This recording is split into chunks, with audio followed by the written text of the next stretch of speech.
What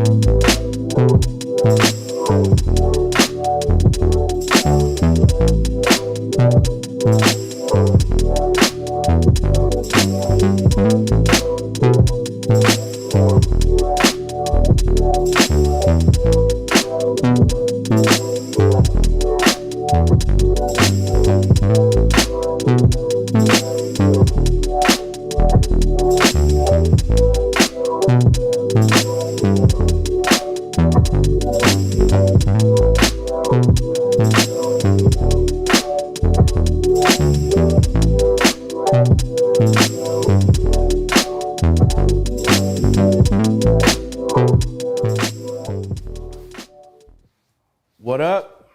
What up? What up? What up, people? Once again, it's Thursday, 7 p.m.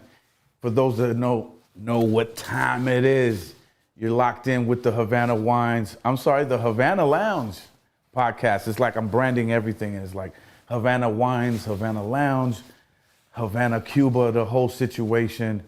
I'm excited. I'm fired up. You know how I get every Thursday. Yes, my man, Double Exposure is in the house. Younger bro, Atomic is in the house. And it's time to get busy, okay? I want to welcome everybody watching us from Colombia, Montreal on the check-in, people down in D.C., everybody in Mexico, down in Michoacan to Tijuana. Thank you for joining us for another week of the Havana Lounge podcast. Tonight, I'm excited. We got the legend and the whole legendary family being represented by Mr. Tito Puente Jr. I'm excited like a mug. Yes, indeed. Yes, indeed. So let's get right into it, man. I want everybody to check in, crush the subscribe button, step on that like button, and don't forget to send us your super chats. Yes. All right. So getting the nerves nice and calm. On my way in, I was going about 95 on the 5 freeway tonight. And I got some new wheels put on the whip. I felt good. You know what I mean? And I was kind of feeling myself. Hello. All right. So check it out, man. Let's get right into it. Welcome to the Havana Lounge podcast. Like I said, Double Exposure's in the building, taking the freshest picks. And his younger brother, Atomic, is in the house. I want to take the time to shout out their magazine. Check it out right there. All right. Check it out. Check them out. Music Connection. They do great work in what they do artistically. It's a well put together magazine. Enough respect, fam. Enough respect. Once again, Music Connection. Look them up. Y'all got a page on the gram and all that? Music Connection, yeah. We got the page on the gram, Music Connection. Check them out. I'm sure, thank you very much. I'm sure it's going to be a great read, family. I appreciate it very much. Kicking it off, family. Today, Thursday, all the golf tournaments start, so today, the AT&T Byron Nelson is jumping the fuck off. I wish I was there. You know what I mean? When I left the TV, I believe JJ Spawn and Jordan Spieth were atop the leaderboard at 9 under each. I gotta admit, this tournament appears to be anybody's tournament. And it's hard to tell on Fridays when they first kick them off, who's going to be there Saturday and Sunday. I believe the cut is going to be about one under, I think, and they're playing for a hell of a bag. It's an $8.1 million bag. Man, I should have been a pro golfer, homeboy. Yes, Tito Puente is in the house. Man, I'm excited to get to him. So let's jump right into what we're talking about every week, man. You guys know that I love my sports,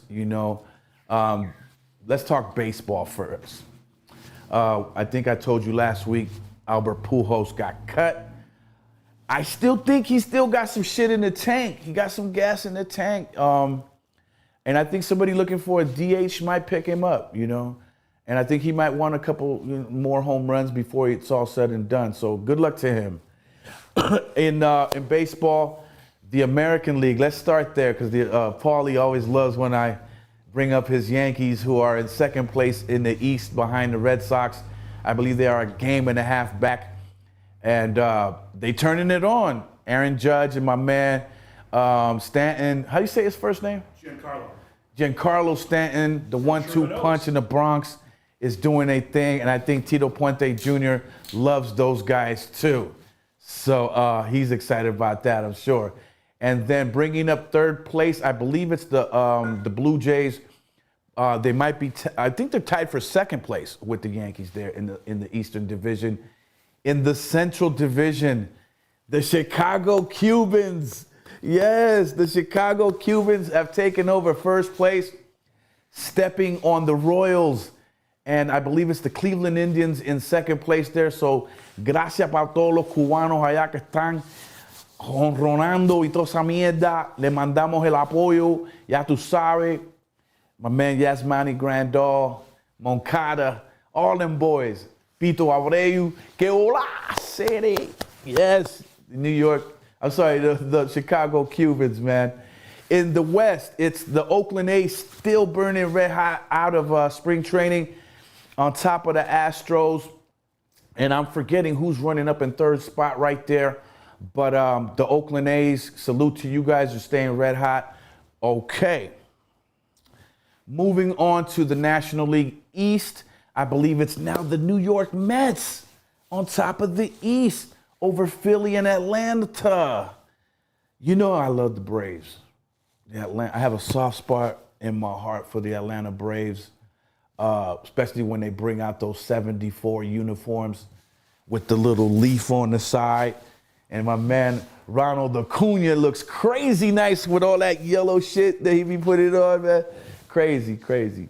So, yeah, so it's the Mets in the East, in the Central Division. I believe it's the Cardinals stepping on the Milwaukee Brewers, and your Cubs are falling if you're in Chicago. Yeah. In the West, damn it, I hate saying this, the New York Giants, the San Francisco Giants are in first place. On top of the San Diego Padres, and my Dodgers are in third place. But you know how we do? We don't even worry about that shit yet. It's not even the All-Star break. So I'm excited to see what happens there, man. Turning now to the NBA, it's Philadelphia on top of Brooklyn and Milwaukee Bucks in third place. That's shaping up to be a dangerous little hunt over there. In the West, you have the Utah Jazz in first place. I don't know how this is even going down like that. You got the Phoenix Suns, who the Lakers just beat, in second place, and the San Diego Clippers. The Los Angeles Clippers are in third place. And I'm happy to say the Lakers are up to seventh place from eighth place last week. And it's about time they turn it on. I already knew this was going to happen. Braun is resting. He's going to be ready to go come crunch time. Trust and believe that. You dig? I'm your boy, Mellow Man Ace. This is the Havana Lounge podcast. And this is how we do, man. This is how we do sports, golf, and should I do my wine and cigars from here? Yeah, why not? Okay, trip this. I picked up this cigar today. It's by Avo Cigars. Oh, man. And I got to tell you, I test drove it on the way in. Can you see that right there? Can you see that? Show me over here. I can't even see what I'm doing over here. I can't because I got to use that. Oh, okay, no doubt. Tito Puente Jr., can you see that? All right, cool. Avo Cigars, I believe this is called their 2021 cigar. Man, I lit this and right away I fell in love with it. I will definitely take it out on the golf course. I did not get to play golf with it today, but I did test drive it coming in, and it was a fine cigar. And I gotta say, this thing is put together so nice and sturdy. There was no flaking. The aroma was stupendous. It was bold yet mild at the same time, and put together like the front end chassis of a BMW 8 Series. You know what I mean? Just sturdy. And I really loved it. Okay? So that's a great cigar. Get one of those. It's about a $20 cigar. If you're into cigars, this is a great pickup right here. All right? Turning now to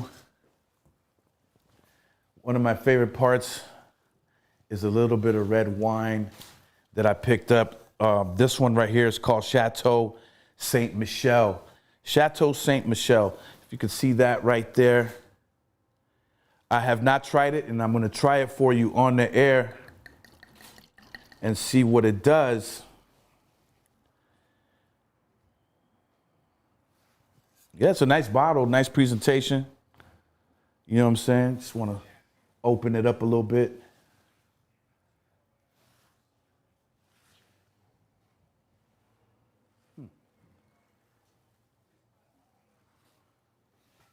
Ah, yeah. Supple. Supple. I like it.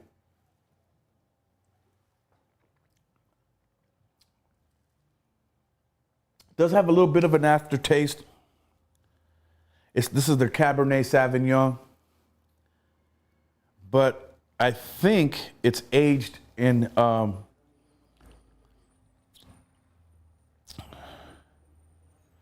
yeah, I don't know. It's aged well. It's 2017, but there's something about it. It's got a funky aftertaste. I don't know.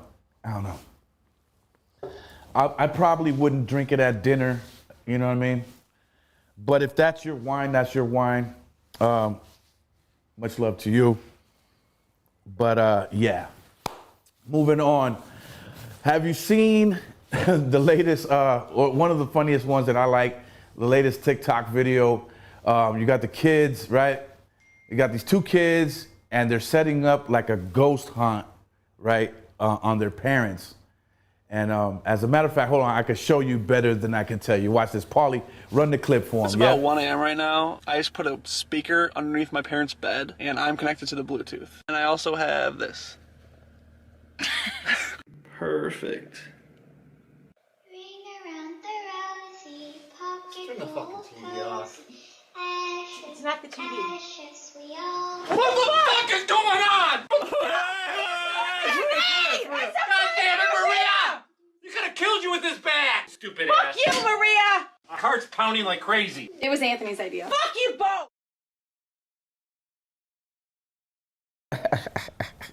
Oh man, it reminds me of some shit me and Sendog did one time, man, to my parents.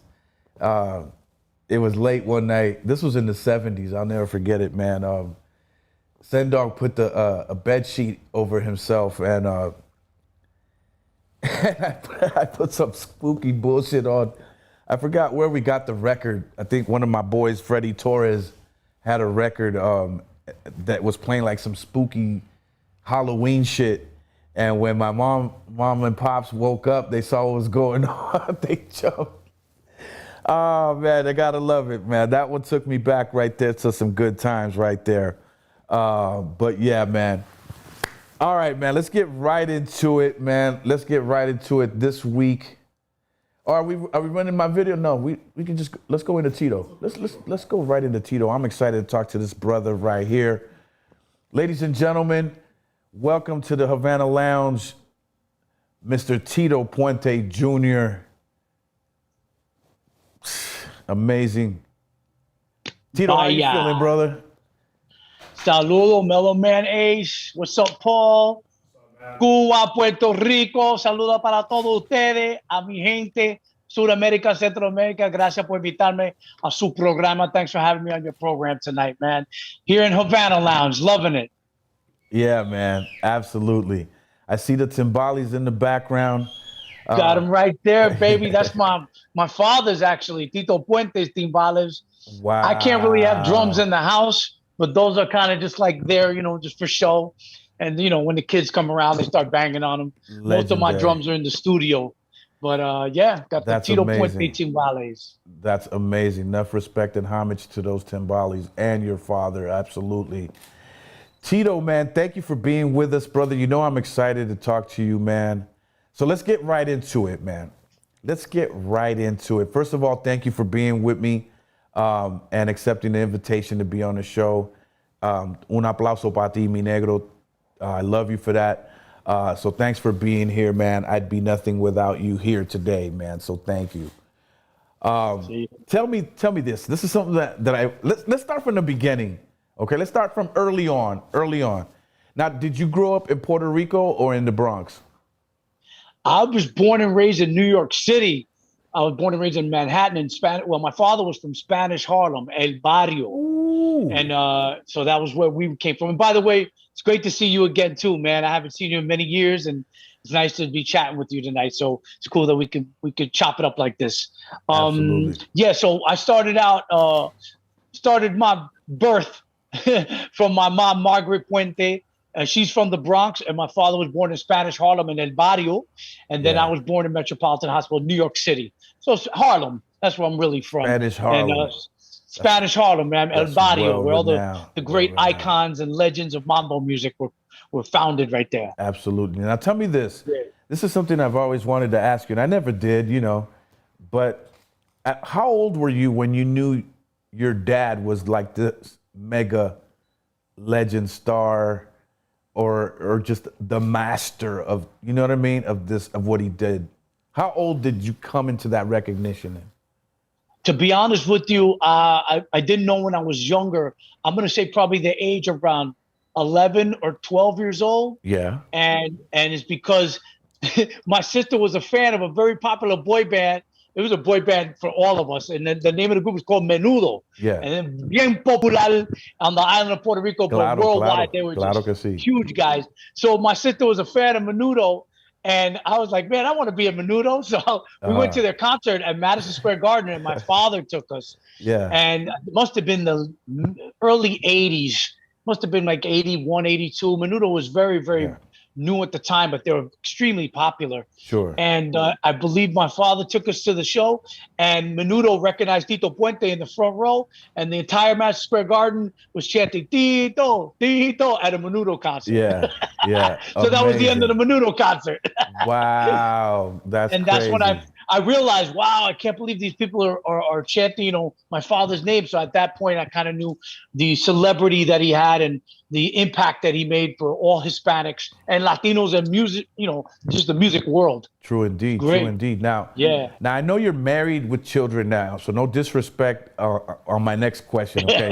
But you're 11 years old, you realize what's going on now. When you went to school and the kids were like, Tito Puente Jr., they just said the same name of this guy on TV that I saw. Did the girls start flocking to you and all that? And, come on. Yo, man. When I was in school, I was a rocker, man. Growing up in the 80s, the early 80s, I was into the Motley Crue and the Metallicas and all that. And I was playing drums. I was a drummer first. And I first started off on bass at school, in high school, in junior high school. And then I moved over. They say bass players are frustrated drummers and drummers are frustrated bass players. So I was playing the trap kit. And I had a rock band. We were called Monoxide. And we played all around New York City, and Brooklyn, and Queens. And I wasn't into mambo music. My brother, a mí no me gusta la mambo y salsa. I thought it was very, tiki music, back then. I was kind of the same way, yeah.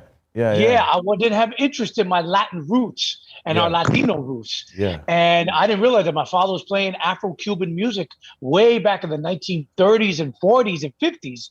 And he was, just an icon and a legend at that time as well. So I used to fall asleep backstage at all his concerts growing up, me and my sister Audrey. Yeah. And it was just great traveling with him. And as I got older into my teenage years, 16, 17, my mother pushed me to go spend more time with your father because my dad did about 300 shows a year.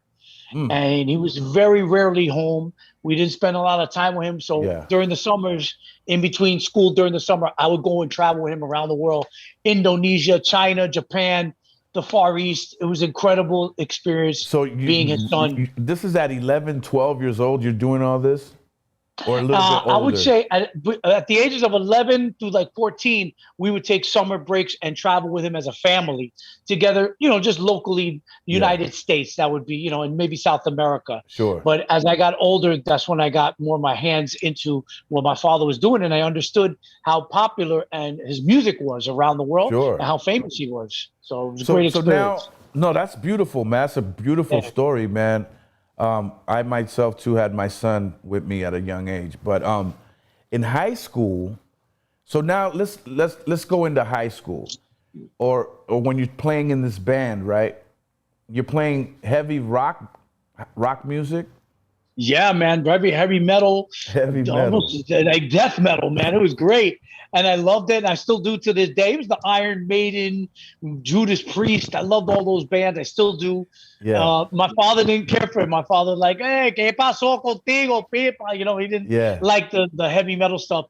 However, at that time, rock music and Latin rock music was very popular. My Carlos Santana redid one of my father's songs, Oye Como Va, and he was like, wow, this amazing rock performer from San Francisco redid one of my songs. He did it in a Latin rock version. So that's when he got tuned into that style of music. But he was always into jazz and mambo music and salsa. But it was great. And he had some drums. They tell you as a kid, as well as I do, the parents tell you don't touch things, and then you do as a little kid, you go and touch them. So in the garage, Dad had a lot of drums, and I went in there and I started whacking on the timbales and the drum set, and now, that's how I got into. How old were you at that time when you started to touch the timbales? Okay, so I started off a trap kit at the age of about 13, 14 years old, and then I started working in the band at school, the high school drumming band. And then I started a little rock band at that point. So it was from the ages of 13, 14, all the way till I was about 17. But there were timbales in the garage too. So I was kind of just playing with those a little bit. Yeah. But I was more into the Def Leppard and the rock music at the time. Phil Collins, right? I was all into that. My father didn't like it, now, but did I you loved have the long fact hair, that the long rocker hair and all that too? Yeah, man, I had it all. Check out my Throwback Thursdays. I'm always throwing up my hair and stuff, and it was a great experience. I'm glad that I got that opportunity. A lot of people always think that my father taught me how to play timbales or play drums, because my dad was a drummer as well. He played the trap kit before he played timbales. Okay. He's also a piano player and sax player, but my father told me to go to school and learn how to read and write music, and I'm glad I got to do that throughout my my college career, and then all into my high school. Now, where did you go to college? After high school, I graduated Tappan Zee High School. We were like the Puerto Rican Jeffersons. We moved on up. Yeah. We started out in Harlem, then we moved to the west side of Manhattan, and then as Dad's popularity grew, we got a home up in Rockland County. It's about 20 minutes north of New York City. Okay. And my mother still resides over there.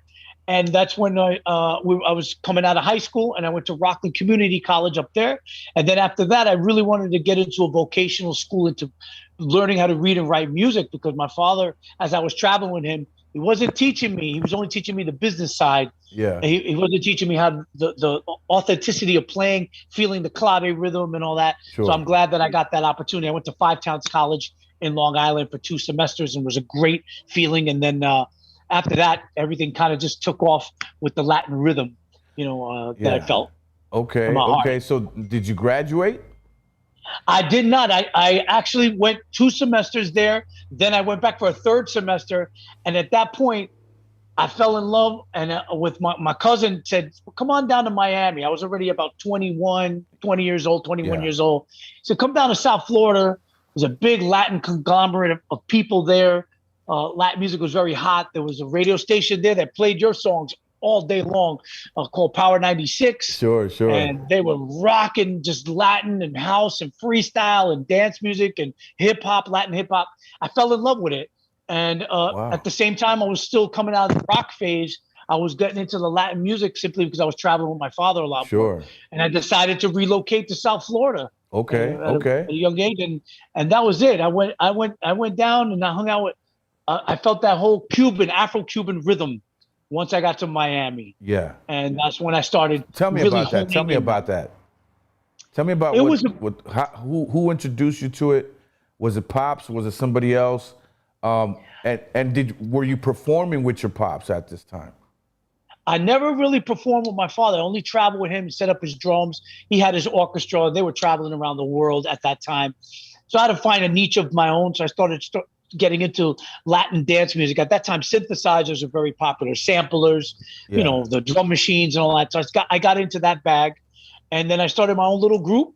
And we had a little record. And we got a couple of DJs out, DJ Laz and Muhammad Moretta and some old classic DJs that really, spun my record at the time. And I started getting popular. But people really wanted me to push to play the timbales and do that salsa and mambo music. And I wasn't into it, man. I was still into the rock and the pop music and your music, as a matter of fact. I was a fan. I still am a fan of your music. Crazy. And that was really how I got into that bag. Amazing. Okay. Yeah. Now, tell me this. Your dad was really close with Celia Cruz. Claro que sí. Celia Cruz was did you guys ever have those days where Celia came over, or y'all went over Celia's house and it was like the Cruz and Puente thing?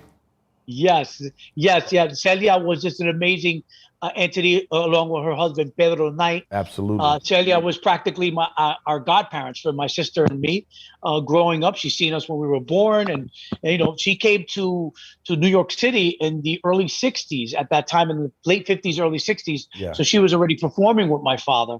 So my dad and Celia were already a team at that point. Yes. And it was great. She would come over the apartment and come over our home. Yeah. And it was great to see Celia. She called me Titico. ¿Cómo está mi Titico? And she just shined her Afro-Cuban beautiful self all the time in our family. And she'll forever be remembered as the queen of Latin music in my world. Absolutely. No doubt. So, yeah. Now, tell me this. Lady. Remember the big Fania All-Star concert at Yankee Stadium? Were you born for that? Were you there? I was very, very young. So that was the 70s. So I was probably about 8 or 7 years old. But I do recall Dad going over there and jamming out with them. And they also did a couple of nightclubs after that. That was a big concert. Very big concert. No, that lineup on that roster for that label was insane, I believe they had Oscar De Leon and all of them. Right. Man, they had Hector Lavoe, Richie Ray, Bobby Cruz, Ruben Blades, Ray Barreto, Celia Cruz, Luca, Santito Colon, Luca, Papa Luca. Papo Luca was the piano player, Larry Harlow, Nicky Marrero, all the great musicians that played in the Fania All-Stars. Sure. That was a concert of all time. And I wish I was a little bit older and I would have went to the show myself. But yeah, that was a historical for salsa music. Yes, it was. I mean, it was a sold out Yankee Stadium. I've seen footage of it, I've watched. Man. I'm another one of those kind of Latinos that my thing was I wanted to get as far away from salsa music. Growing up, I felt it was too colorful and so typical for another Latino to do, And so I went the hip hop route, but I grew to love a lot of those records and a lot of those artists. Of course, my dad would play, Sonora Matancera and all that kind of stuff around the house. Your dad, Celia, and all of them, of course. So, but let's not talk about me. Let's talk about you here, because you have a very interesting dynamic in your life. You know what I mean? Your dad is who he is, always admired, loved, revered, respected, and all these things. What made you want to now then go and pick up timbales and do records that were more Latin-based? I think it was just the surroundings and how the Latin explosion came in the late 90s, right there, 1991, 92, 93. That was the last 10 years of my father's career. And at that point, Latin house music, Latin dance music was extremely popular. Proyecto Uno, Ilegales, Sandy and Papo. There were so many great bands. And merengue was extremely popular as well, with the Grupo Mania, with Crepo. Chicas de the Latin music, and all that. Yeah, all those groups, all those incredible. And of course, Latin hip hop, you guys being pioneers, Cypress Hill, and go on and on with the fantastic, great Delinquent Habits. Those groups were bringing in that sound that was so susceptible to the younger urban Latin kids that we like salsa, we like freestyle, we like house music, we love hip hop, so that was all coming together. And at that time, that's what I was doing. I was signed to EMI Records, but everybody around me, surrounding me at the time, Mello, was pushing me to say, hey, it would be kind of cool that you pick up the drums and play a little bit since you are a drummer. And I dabbled a little bit on stage with it, and people would go crazy. I would be rapping and singing with the group, and then all of a sudden I go on the drums and the spotlight would be on me. People wanted to see Tito Puente's son, come to fruition at that time. I was extremely nervous. I was very shy, to play that style, simply because the shoes to fill of the great king of Latin music was very hard. I'm sure that's got to be tough. It's got to be tough when your father's that ginormous of an entity, and here you come, following in the footsteps and the family lineage of what it is. Tell me about that. Did it take you some time to fall into that role, to be Tito Puente Jr., in terms of not trying to be bigger than Dad, just coexisting and making your own lane within that family structure of what it is? When he was alive in the 1990s, this was, of course, the last 10 years of his life, I was already excelling in what I was doing. I had my own career. I redid Oye Como Va, one of his songs, but it was a Latin dance version. So I was popular in the Latin dance music world. I think I saw you a couple of times at a couple of festivals when I went to the West Coast. Absolutely. And we performed together. Yeah. And that was the hot. I think it was Fiesta Broadway. You and I shared a stage together. And so I was already doing my thing. And then at the time, I asked him to be in one of my music videos, which was Oye Como Va, and I won a Billboard Award that year. And at that point, he was like, listen, I'm proud of you. You're doing something that I didn't think that you would be able to do, which was create your own path and your own career. And I was doing, dance music at that time. Yeah. And he did appreciate it to the point where he saw that it was really exploding with the Ricky Martin and the Gloria Estefan at that time, that he appreciated it a lot more when he saw me doing that and then getting the accolades that I was. So that was very, very dear to my heart. But to be honest with you, I was very intimidated by my father. He was an extreme perfectionist, militant, band leader, brilliant genius in arranging and composing. But I looked up to everybody in his orchestra. All the band members of his entire orchestra were mentors and uncles to me as I was a kid growing up and seeing them all the time and traveling with them.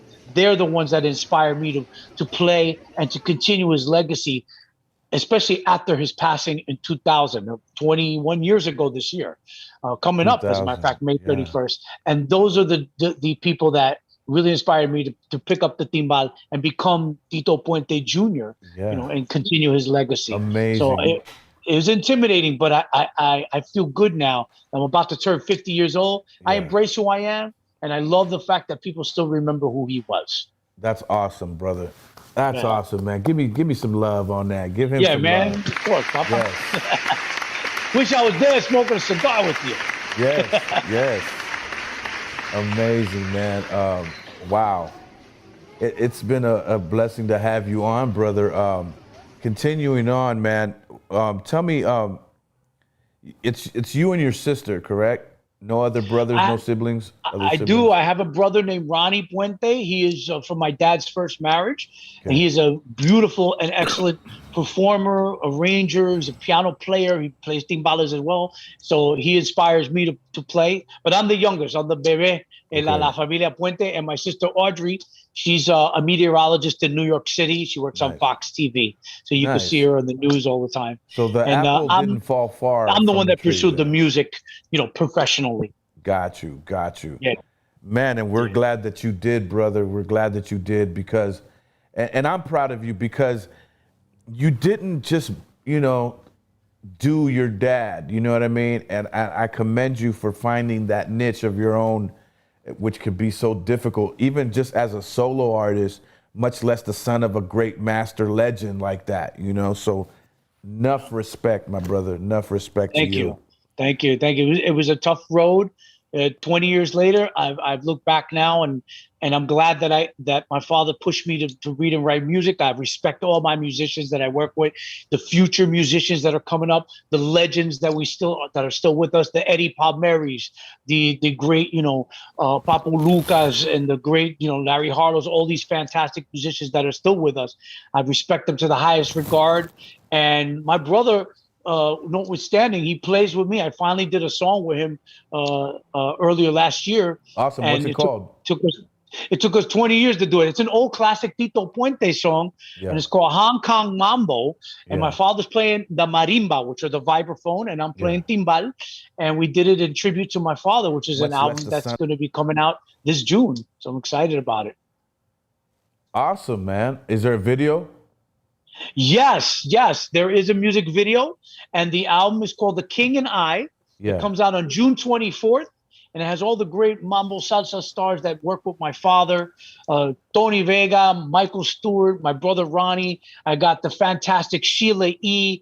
playing timbales on the record as well. Yes. Tribute along with her father, Pete Escovedo, Yes. Yolanda Duque, and so many others.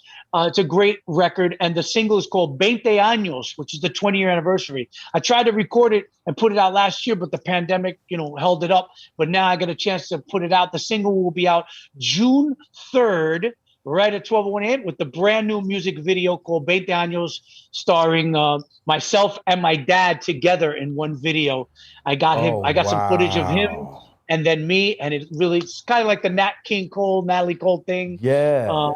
It's really fantastic, and I got some great singers on the record. Brilliant. June 3rd, 20 June Años. 20 años se llama el tema. And tell me this, how difficult was it to find the right footage of your dad to blend with you? And did you need permission from the label and all these other things? The way it worked was I'm doing a docu-series at this point on the life story of my father. It's going to be a documentary series that should be out by the end of this year. And I'm working with Mr. Edward James Olmos, the actor. Absolutely. And he's not only a fan of Tito Puente, but he loves dad's music. So he ascertained the rights of Tito Puente's life story to make this docu-series, along with a movie possibly in 2022, a biopic on Tito Puente. The story needs to be told, my man. Absolutely. You know that. So, That's really, your best really cool. applause yet. That's Great his best project. applause So yet, with that, man. I had to go right on up to time. New York. Yeah, I love that applause, bro. And I got some exclusive footage from my mother, so thank you, Mom, if you're watching. Awesome. Margaret Puente gave me some footage of my father. Oh, much respect playing, to your mother. and yes. that's how we kind of integrated into the video itself. So 20-year anniversary album coming out, also a docu-series and a movie. The Puente family's got some great things for the fans. Hopefully that you guys get excited about it. You guys can check it out. Go to thetitopuenteproject.com and you can see the whole the progress of the docu-series. That's amazing, brother. Respect. All right, man. I love when I see, docu-series and films on our people, man. I've often felt that the great Roberto Clemente and Celia Cruz should have one as well. Your dad, those are like people that we all looked up to. For the most part, for some of us who are musicians, tried to emulate, And I was lucky enough to tour with Celia. I never got to tour with your dad, and I hope that in the next lifetime that does happen. It's just amazing when I see, especially coming up, in a household like a musician household like my dad was. I don't think he knew he was raising us to be musicians, but my grandfather and all that. And I remember seeing, your pops and Celia on TV and stuff like that. And knowing el orgullo ese que tenemos como latino, Puerto Rico, Cuba, todo eso, ¿no? Santo Domingo, Panamá y todos esos países, ¿no? Para mí fue tremendo orgullo, ¿no? Poder ver eso. Entonces ya después cuando crecí como artista, poder ir de gira con Celia y cosas de esas, ¿no? Las chicas del gang y José. So that was an amazing time. And Claro. So, Claro que sí. No, olvídate. So tell me, what were you doing before COVID hit? Okay, prior to COVID, I Prior to was COVID. recording the record. I wanted to put it out last Excuse me. year because that was the 20th anniversary of Tito Puente's passing. May Okay. 31st. This year will be the 21st anniversary of his passing. 21 years. Wow. So yeah, 21 years. It feels like yesterday, man. But his music still lives on. So I was recording, and then COVID came. I think early March, and then I had to stop touring, and then I kind of focused in on just my family. And then as we moved on through the summertime, I started getting back in the studio very with safety protocols. So I had to do everything. I like performing and I like recording with a band in one room. Yeah. That's just me, and that's how my father did it. So Yeah. it was tough, a little tricky for me that I had to wait and bring the sax player in one day and the trumpet player the next day, and we had to break it up and do tracks. But I got it completely done, so it's just a reset this year, and hopefully I get it out. But I was doing a 14-city tour on celebrating the 20th anniversary of Tito Puente, but that got knocked out. I did one streaming concert last September, and then I did one of those drive-through type of concerts as well. Yeah. And that was it. I didn't do any How was concerts. that? How was the drive-through concert? I didn't like it, to be honest with you, because mira, somos Latino and we need to dance. So I didn't like playing salsa and these guys are sitting in the car. I'm like, mira, saca la carro, get out of the car. Yeah. So to me, I'm glad, that things are starting to open up now and we can get back to dancing and get on the dance floor. And absolutely. So let's see how it goes. But I'm excited for the new record, excited for the video. I'm excited for people to rejoice again. What's funny, Mellow Man, is that during the whole quarantine, I saw a lot of TikTok videos and Instagram videos, a lot of videos of people dancing to Tito Puente and Celia Cruz music. Sure. A lot of it. Sure. That's all I saw. Every time I swipe up a Tito Puente song, people are dancing mambo. So that tells me that people want to see live music and they want to dance to this music. It never goes away. It's very innovative music, mambo, salsa, rumba, cha-cha-cha. And remember, Tito Puente was probably the only Puerto Rican band leader that played Afro-Cubano music, and it brought people together. Yeah. And I think that's what my father's music did during this whole pandemic. It brought people together, along with Celia and the Fania All-Stars. That music just brings people together, even through the dynamic of virtual, Zooms and platforms like this. But I'm glad that people and DJs, I see a lot of DJs playing Tito Puente music as well. Absolutely. So thank you to everybody for, continuing his legacy. And now we can possibly move forward and do some live music and live shows where people can enjoy the music en vivo. Claro que sí. And take it from a Cuban, your dad did Afro-Cuban rhythm amazing. Okay? Yeah. He was an honorary Cubano, Papa. Oh, absolutely was. Absolutely was. Make no mistake about it, ever. That's right. That's right. My dad will tell you, my dad will tell you so. My father went to Cuba and learned. He went to Havana. He went BC before Castro, and he went to the Hotel Nacional. Yeah, back in 1938 and 39, he was over there with Jose Cubello, which was his manager and Cuban band leader as well. Yeah. And that's where Dad kind of honed in on his Afro-Cuban rhythms and writing, arranging from the great Arsenio Rodriguez, the Cuban composer Israel Cachao Lopez. Those were titans and the kings of mambo. That's where that word comes from, the Afro-Cuban rhythms, mambo music. And Tito Puente was probably the only little Puerto Rican boy from Spanish Harlem that brought that mambo sound to the planet and made sure that Afro-Cuban music and being Hispanic brought people together. And him and Celia were just, ambassadors of ambassadors, sheer ambassadors of the funk called mambo. Absolutely. One of those rhythms that it's just an infectious rhythm. Even for me, a hip hop guy, and I don't know how to dance salsa, but I got that shoulder shimmy. I'll fucking shoulder shimmy the shit out of you, bro. When you swear I can get it, you know what I mean? Tú tienes ritmo en su sangre, tú tienes clave en su corazón. Claro que sí, claro que sí. So, cuando te de eso, olvídate. Claro que sí. That's all I got, Papa. That's all I got, Amazing, amazing, man. Latinos, that's what we do. We love to eat, we love to drink, and we love to dance, for sure. Oh, yeah, without saying. Yep.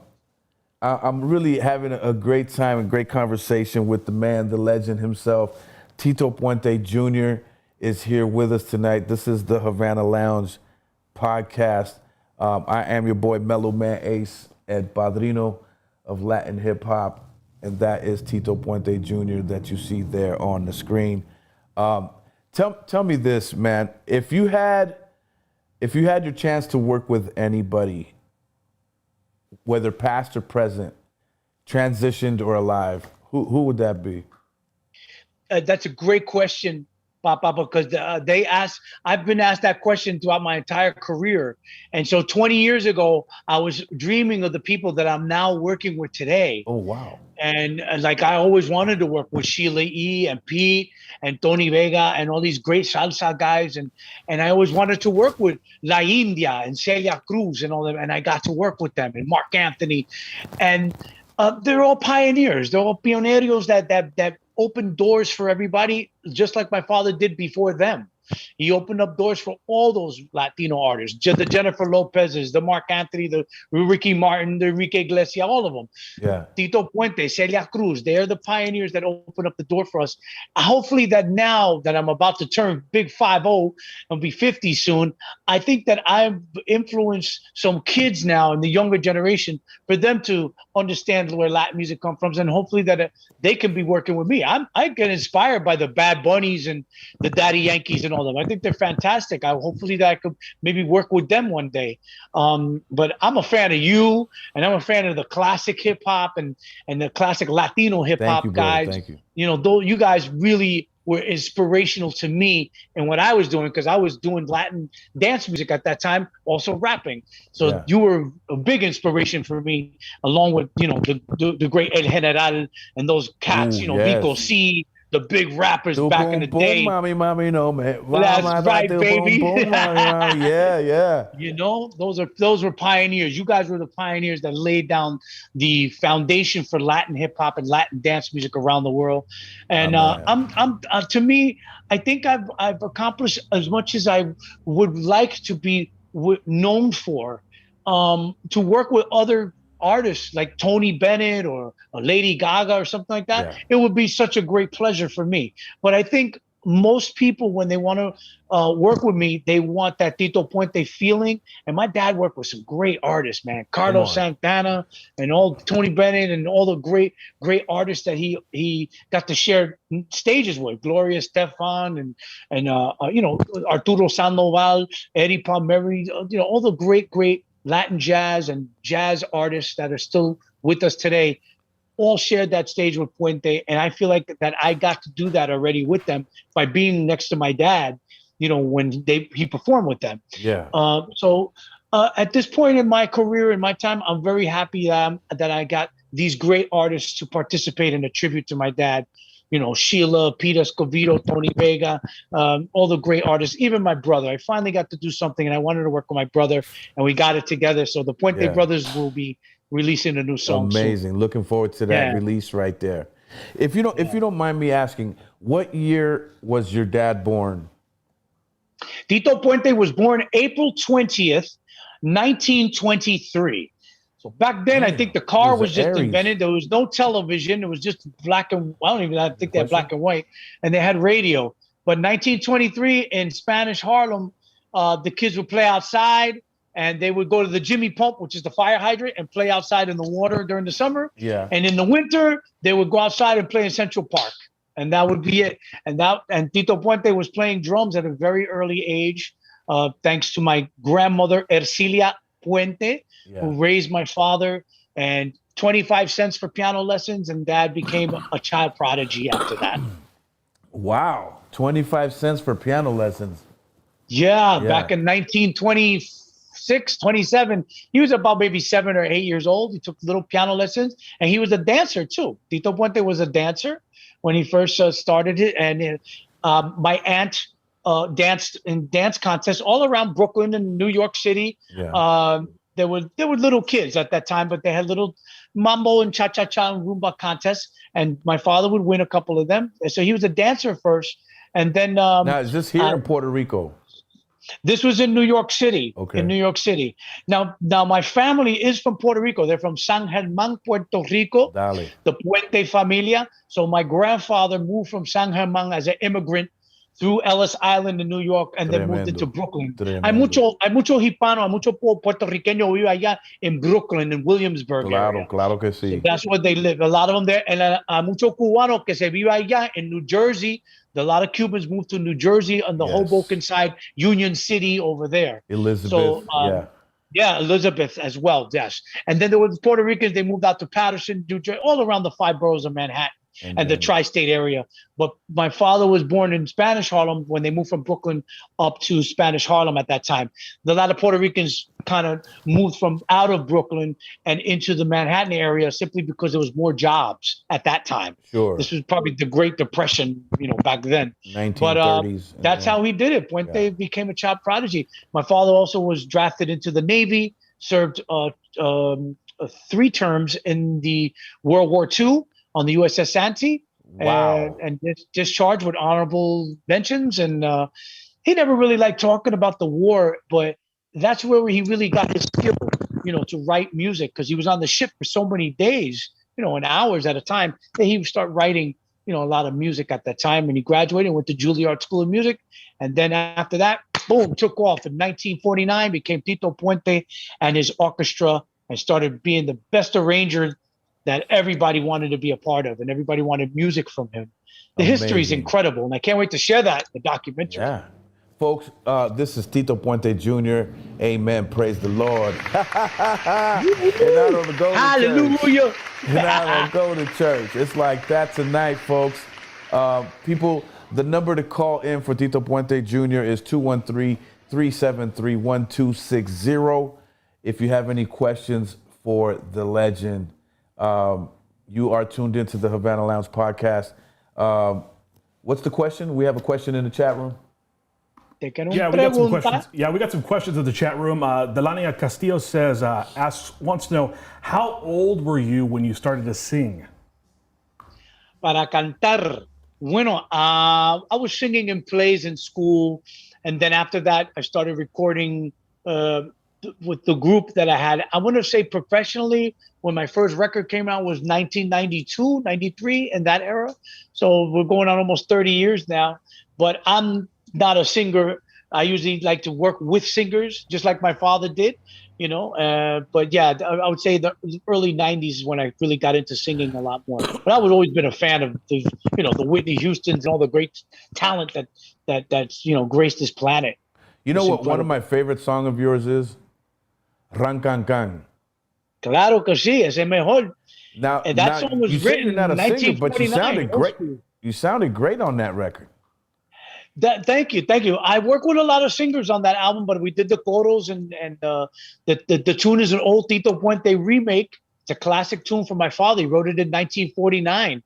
Yeah. That's how old the song is. Wow. But mambo dancers around the world love that song. It's an up-tempo tune. And I see a lot of hip-hop guys, they remake the song and very popular. Ran Can Can para los bailadores. Yes, indeed. Love the way you brought that down, man. You brung that, man. So, what's up? We got more questions if you want to take them. Yeah, please. Add on.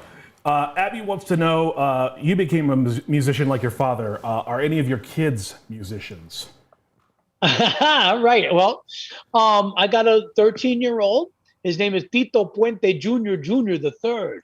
I couldn't come up with another name. Yeah. George Foreman over here. Yeah. Tito George Puente 7, the third. George 6, George 5, and all that. Yeah, I'm trying to get him into the music and to travel with me like I did with my dad. However, he's more into animation and stuff, so he does a very good painter and drawer. And he might be a stand-up comic.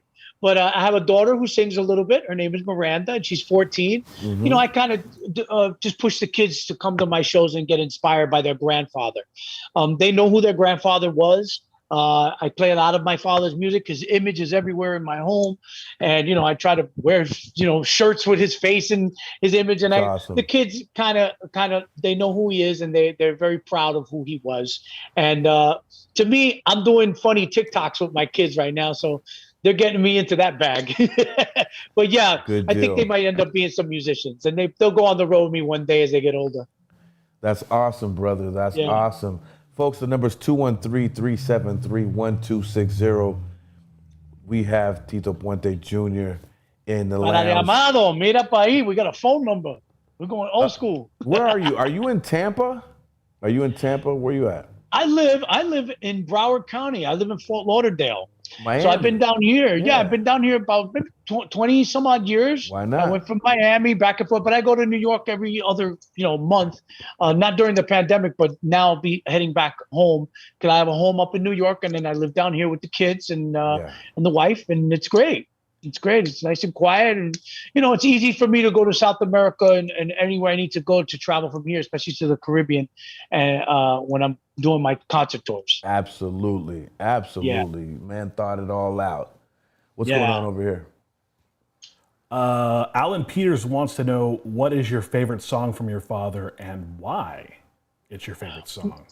I'm gonna say the favorite song to perform. Well, I'll go by what my wife loves. My wife loves Oye Como Va, and the reason why is because it's a very popular song, and it's usually the encore, and she likes the end of the show so we can get out of where we're at. So she's like, I love that song. That's my favorite. Now play it. He said, I'm ready. These heels hurt. Let's go, baby. Yeah. So me in particular, I like a tune that was written by Antar Dali, who was a Cuban man, and it was written and composed by him and remade by my father and the great Afro-Cuban musician named Machito, Mario Grillo.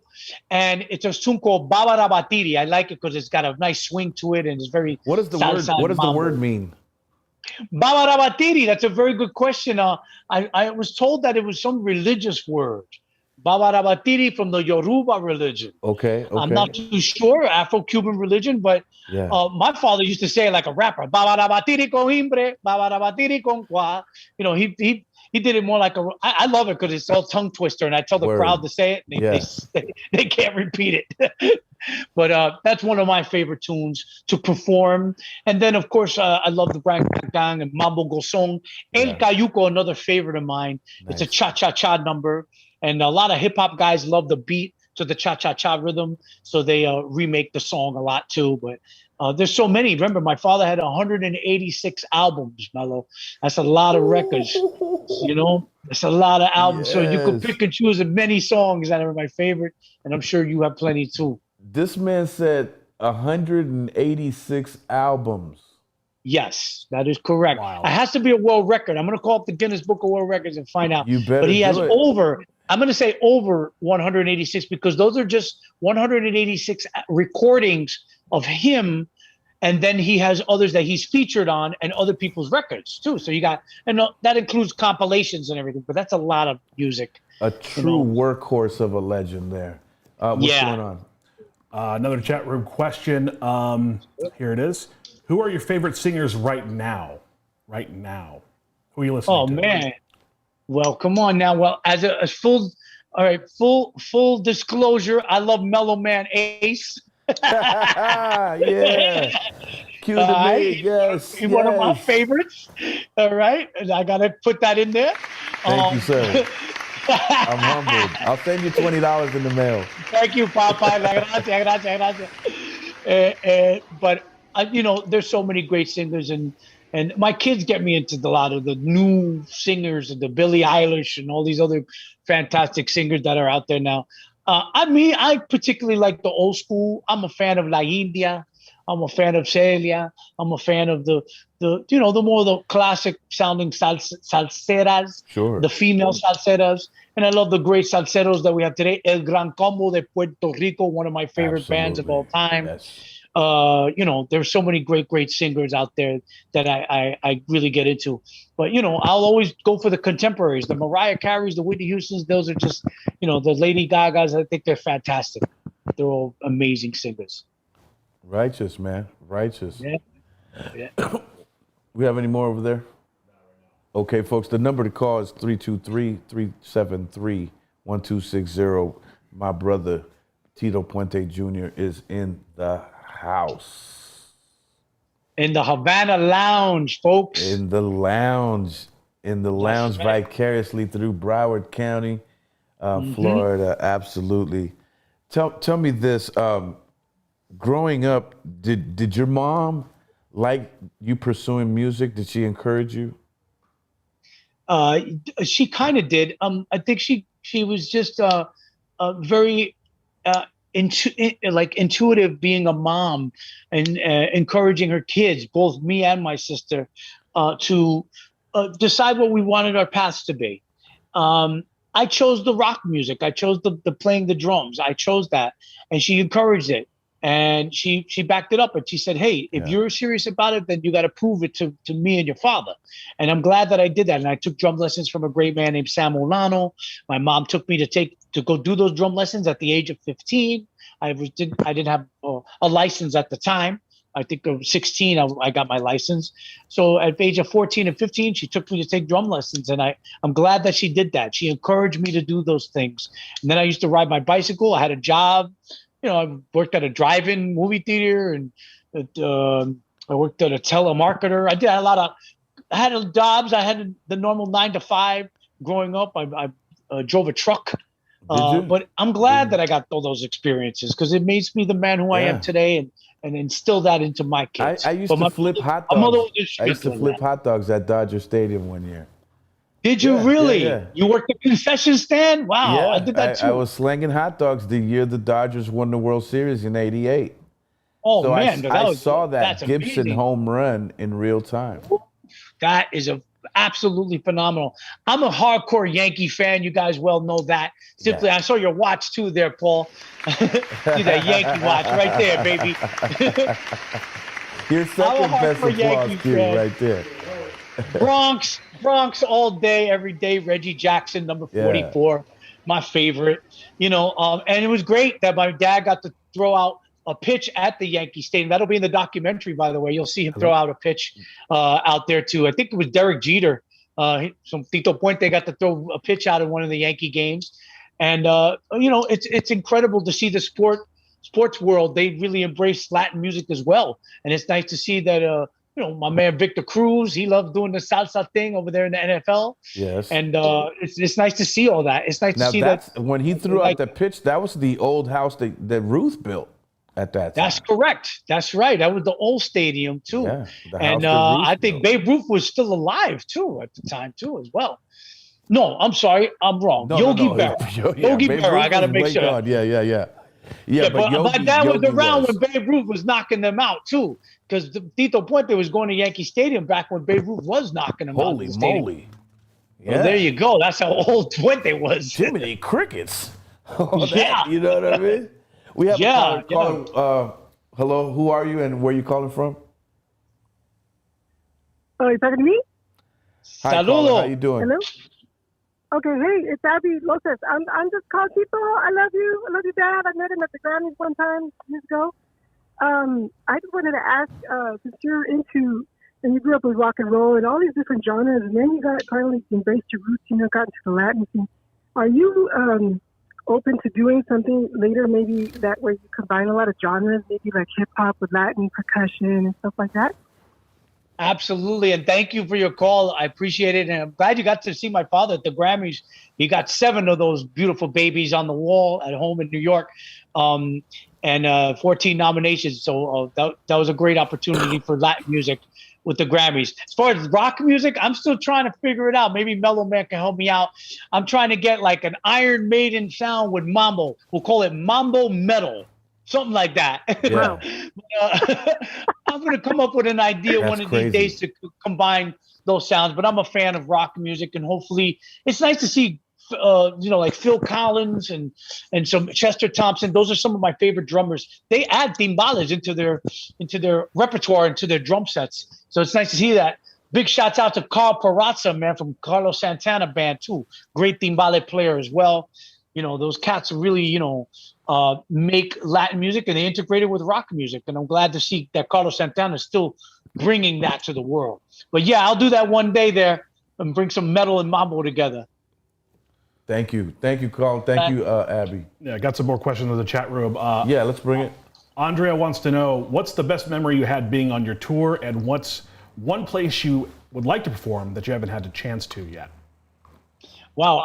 Remember, I've traveled with my father practically in all four corners of the planet. I think he wanted to go to Antarctica to have the penguins do the mambo. But we've been to every continent, every country. We've traveled through or performed in every country. My father did. And so I've really seen the whole world. And it's amazing how much Latin music really transcends cultures, creeds, colors, people, and it brings religion. It brings people together. And I seen that traveling with Tito Puente. But for sure, my favorite concert was up in Toronto, Canada. I had a big concert there at the Sky Dome Stadium. It was a stadium thing. It had a roof and everything. Must have been about maybe 70,000 people. And I performed on stage with my father, Tito Puente. This was prior to his passing. I think it was 1997, 98. Awesome. One of the highlights of my career. And I'll always cherish that moment. I have it on video. That'll be out in the documentary as well. And that was one of my favorites, along with so many others that I can just recollect. But that was one of the top ones of my my career and my life. Actually. Absolutely. Yeah.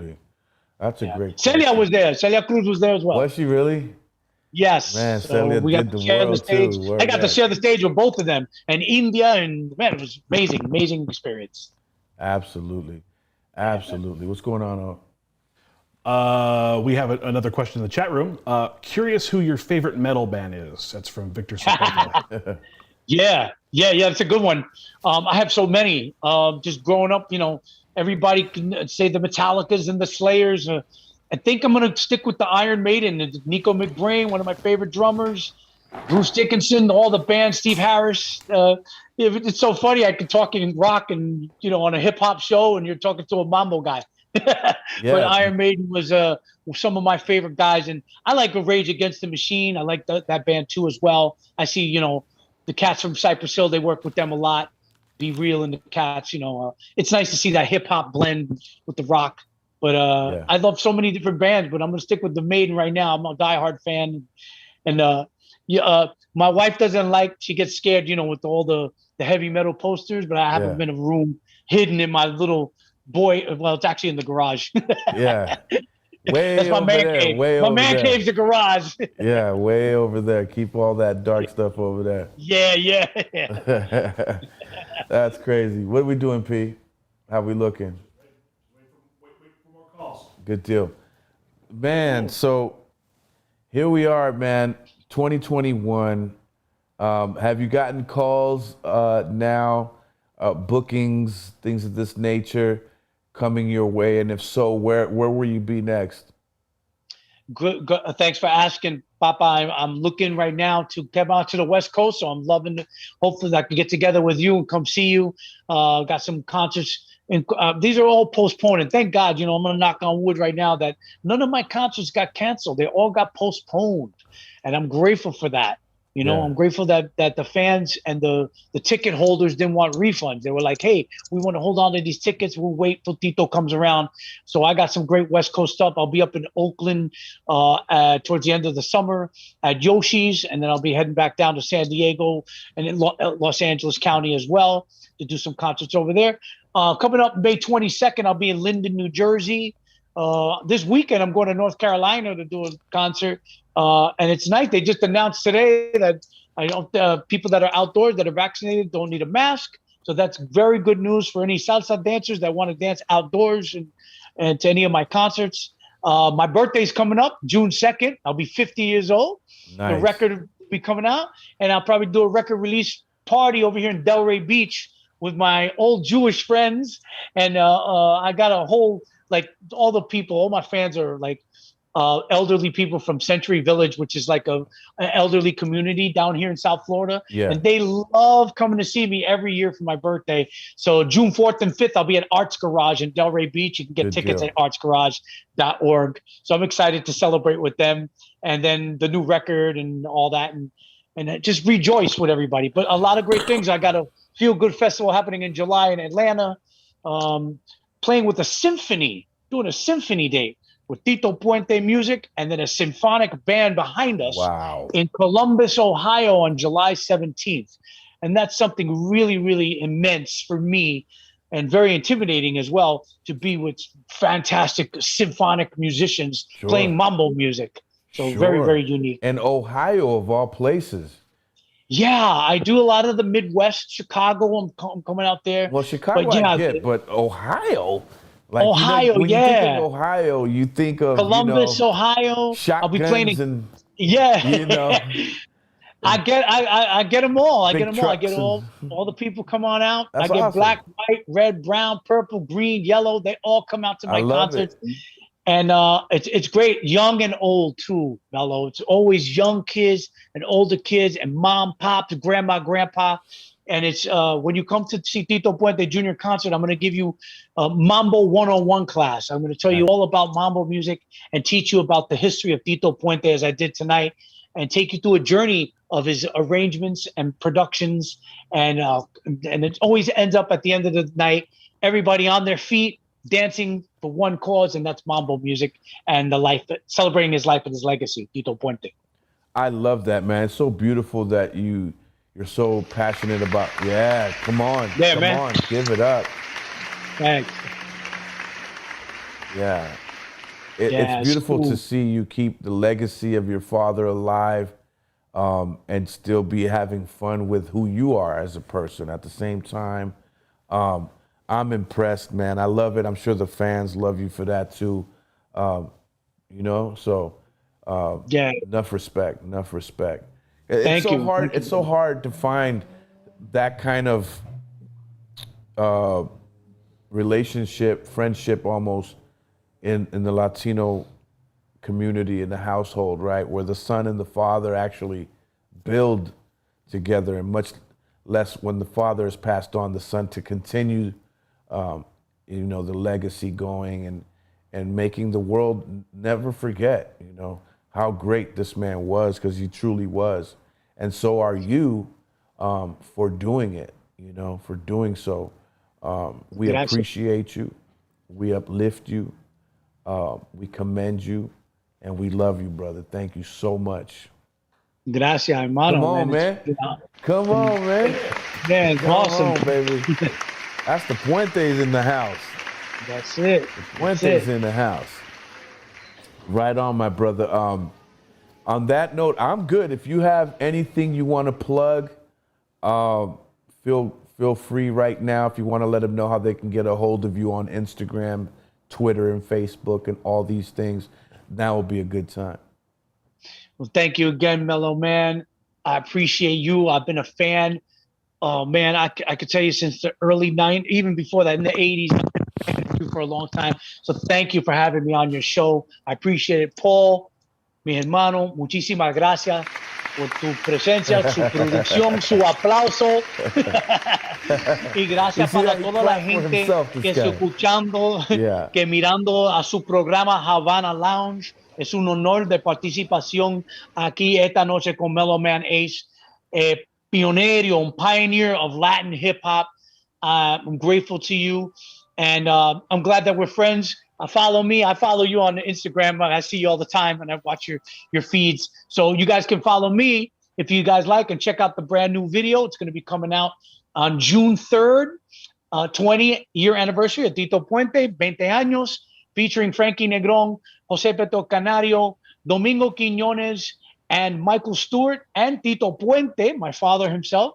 And it's coming out on Doral Music, and it'll be on all streaming platforms on June 3rd. And then the full-length LP, The King and the I, starring Sheila E., Tony Vega, Meñique, my brother Ronnie. Oh, my God. I think I have about maybe 11 or 12 guest artists on the album. June 24th on all digital platforms, and I'll be doing some bundles too, man. I got some T-shirts with Tito Puente on it, little hot sauces, and the CD. I'm doing a whole bunch of things, so you can check that out at thetitopuenteproject.com and check out the documentary. And follow me on Facebook, Twitter, Instagram, @Tito Puente Jr. God, man, what can I say? I really appreciate all the fans. Muchísimas gracias para los fanáticos de Rey Timbal. Thank you for dancing to his music all these years, especially through this pandemic. I hope to see everybody in concert real soon. And Mellow Man, save that cigar for me. save a little glass of wine for me. I'm going to sit right there next to you and come out to the Havana Lounge in person, and we're going to do a jam session. I'm going to bring these timbales behind me right here with me. Nice. I'll do the rap, you do the timbale, and we'll knock it out like that. I know my mother was excited that I was going to have you on, and my plate auntie, Weenie, was very excited. They were calling me and, mijito, tú vas a tener a Tito Puente Jr. Qué chévere. Saluda a su familia. Saluda a toda su familia. Thank you, my brother, for being with us.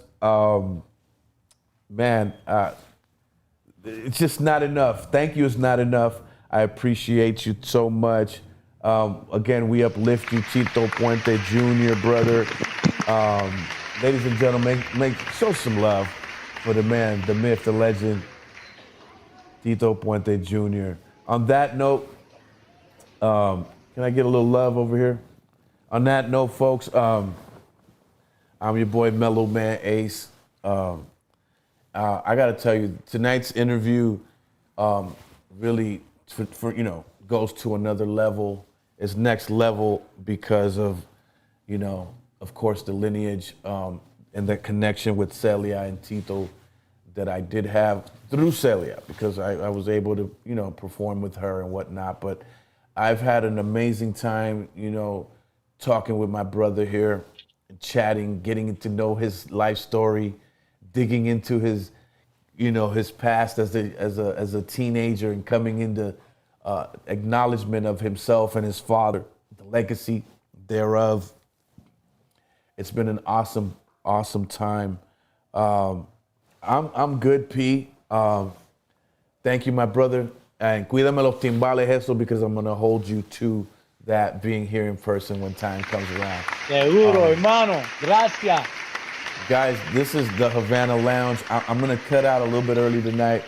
This is the Havana Lounge podcast. I'm your boy, Mellow Man Ace. And in the words of the great Curtis Mayfield, your dream is your only scheme. So keep on pushing and move on up. This is the Havana Lounge podcast. I am your man, Mellow Man Ace. Join me next week when the West Coast legend, original OG Arabian Prince of NWA will be with me here in studio, and we will be talking it up as well. All right, so on that note, thank you, Tito Puente Jr. Thank you, Paul Sanchez. Double Exposure, Atomic is in the house. We'll see you next week on the Havana Lounge podcast. Take me out.